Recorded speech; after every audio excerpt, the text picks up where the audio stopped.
yn adran y Ceffylau Chwaraeon. Mae'r dosbarth i Ebolesi, Ebolion a Adfeirch Blwydd, ac Martin Jones y beirniad sydd wrthi yn rhoi drefn ar y ceffylau yma. A Helen, di mwynhau yr adran yma hyd yn hyn yn do? Do, yn bendant, achos ti'n cael llun sydd yn falle yn fwy o lun cyflawn o beth sydd i ddod i'r Ceffylau Chwaraeon yma. Ti wedi gweld nhw'n datblygu yn yr oedran yma, a ti'n lico yr oedran yma, yr dosbarth yma, gyda'r secsiynau gyd? Wel ie, mae o'n just, chi'n dechrau gweld fatha sut mae'r anifeiliaid yn mynd i ddatblygu, wrth y modd. Ond Martin Jones ydi un yn y bowler, wrth gwrs o Cwm Bran, Ari o sylfaenu'r brydfa Landeman, bron 20 mlynedd yn ôl. Ac wedi cael ei sefydlu i magu ceffylau marchogaeth ac gyda pwysles ar cydymffurfiad teip a symudiad da. Felly dyma fel mae'r linell yn edrych ar hyn o bryd. Martin wedi gosod nhw fel hyn. Fel ni'n gwybod, mae pethau'n gallu newid. Yndi, nes i'r het nad o ffwr, mi all unrhyw beth digwydd, ac dyn ni wedi gweld y gorffennol ambell i geffyl yn cael ei symud o gwmpas munud ola.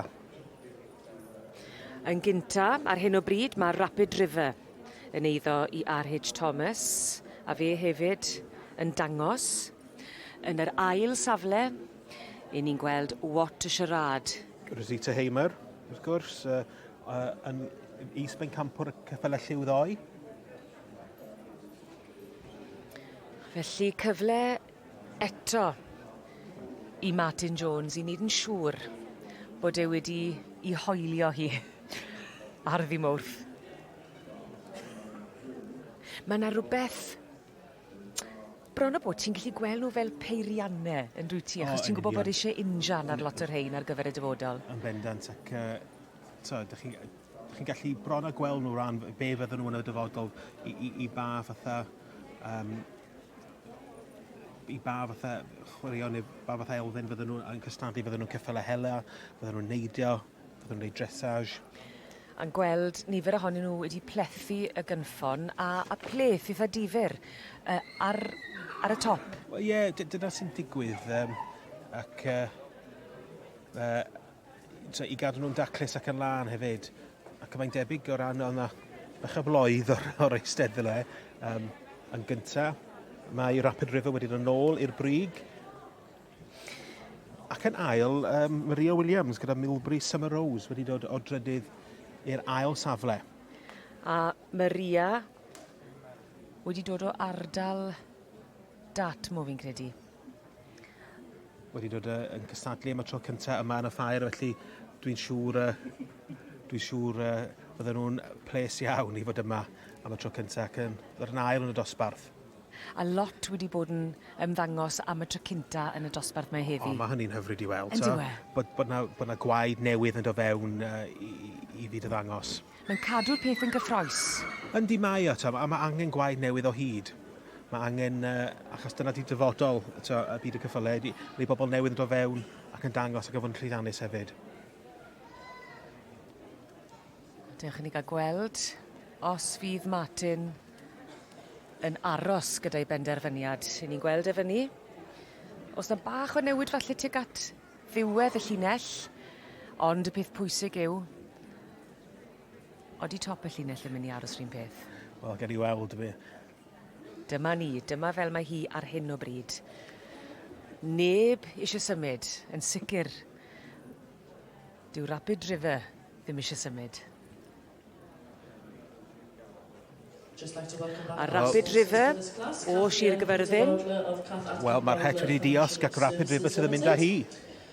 It looks like the judge has made a decision. Mae'n gweld bod y beirniad wedi wneud ei penderfyniad yn dosbarth 1-9-1.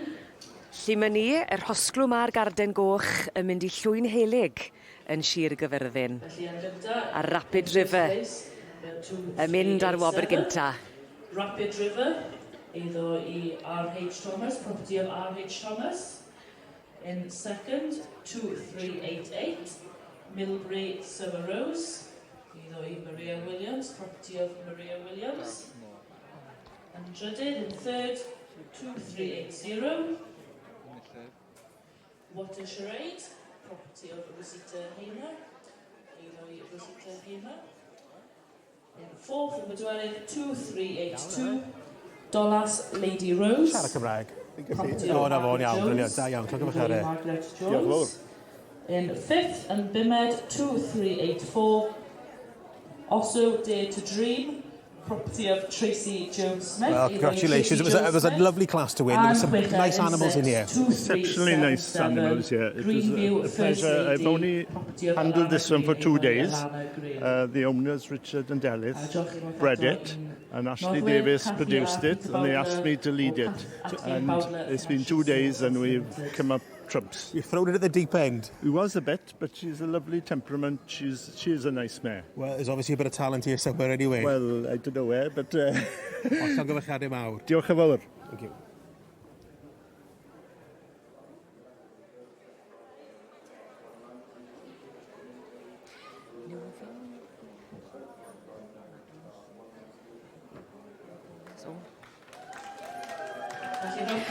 Newyddion gwych I Sir Gyferfyn, enillydd Eboles neu Adfeirch Blwydd oed gyda'r Ceffylau Chwaraeon yn mynd I Rapid River. Llongyfarchiadau mawr iawn I R.H. Thomas yn berchen a hefyd yn dangos.